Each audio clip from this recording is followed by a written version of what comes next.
Hi, this is Darlene Zimmerman, registered dietitian with the Heart Smart program at Henry Ford. We're talking about smart shopping for a healthy heart.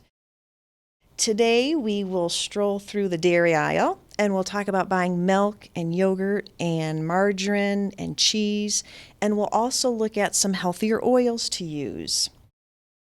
So when it comes to milk and yogurt, ideal choices for milk would be fat-free, or sometimes it's labeled skim. It's the same thing, 0.5% or 1% milk.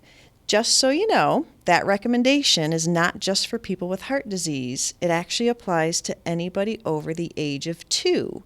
So if you switch to 1% milk or 0.5% or skim, and you have people in your house that are 2 and older and they're drinking the milk that you purchase, have them join on in. Soy milk, for those who like soy milk, certainly that's a fine option. If you like yogurt, regular yogurt is fine, Greek yogurt is fine, as long as it's the fat-free or the low-fat variety. Margarine. Let's spend a little time looking at this food label. It's pretty easy to pick a healthy margarine as long as we understand what we're looking at. So our best choice guide for buying a margarine, standard serving size is 1 tablespoon. You'll notice that at the top of margarine labels. In that 1 tablespoon, I'd like to have no more than 2 grams of saturated fat, 2 grams or less saturated fat, and I make sure that the trans fat is 0. So you can see on the label on your slide, for this particular margarine, the saturated fat is 1.5 grams, so that met our saturated fat goal, and trans fat is 0, so that obviously met our goal. A lot of people ask me, well, why don't I just use butter? That's what I would prefer. You will notice if we had a butter label in front of us, trans fat would actually be 0, which is great, but the saturated fat content for a tablespoon of butter is actually 7 grams. If you remember back to the previous section about our saturated fat budget for the whole day, which was 9 to 16 grams of saturated fat a day, that's considered a reasonable heart-healthy intake.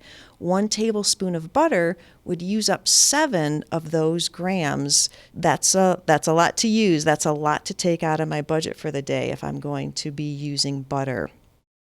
Cheese. This is a rough spot. If you are a cheese lover like me, this is no easy task. Finding a cheese that is creamy and melts and tastes delicious it is a difficult thing to do when we're trying to go low fat. Our best choice guideline for buying a cheese, standard serving size is going to be 1 ounce. You'll notice that at the top of the label. So in 1 ounce of cheese, I'd like to find a type of cheese where the saturated fat is 2 grams or less.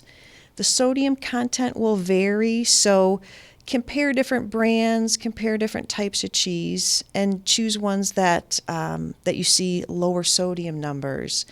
I'll be honest with you, it's quite difficult to find a cheese that is 2 grams or less of saturated fat.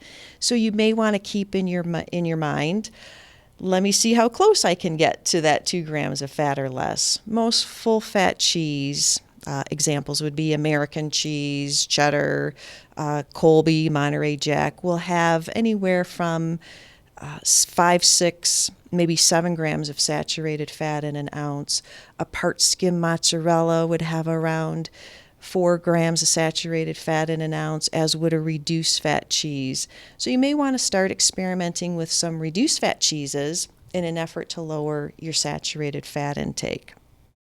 Let's finish up with fats and oils. So any oil that you want to use is perfectly fine. Just make sure that it's liquid at room temperature.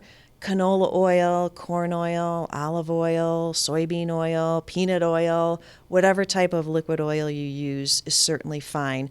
Still consider moderation. It doesn't mean that it's fine to deep fat fry everything or pour half a cup of oil on my salad. I still want to use moderation, but liquid oils would be healthier choices when it comes to using fats than would a solid fat like butter.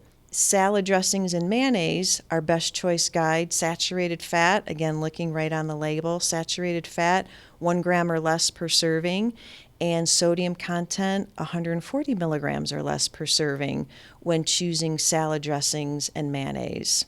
This concludes our segment. Thanks for listening.